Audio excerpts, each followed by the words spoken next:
ഇന്നത്തെ തിരുവചനം സങ്കീർത്തനങ്ങളുടെ പുസ്തകം 27, 13, 14, 28, 1, 2.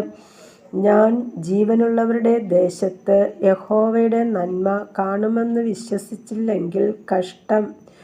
യഹോവയിങ്കൽ പ്രത്യാശ വയ്ക്കുക, ധൈര്യപ്പെട്ടിരിക്ക, നിന്റെ ഹൃദയം ഉറച്ചിരിക്കട്ടെ. അതെ, യഹോവയിങ്കൽ പ്രത്യാശ വയ്ക്കുക. യഹോവേ, ഞാൻ നിന്നെ വിളിച്ചപേക്ഷിക്കുന്നു. എൻ്റെ പാറയായുള്ളോവേ, നീ കേൾക്കാതിരിക്കരുതേ. നീ മിണ്ടാതിരുന്നിട്ട് ഞാൻ കുഴിയിൽ ഇറങ്ങുന്നവരെ പോലെ ആകാതിരിപ്പാൻ തന്നെ.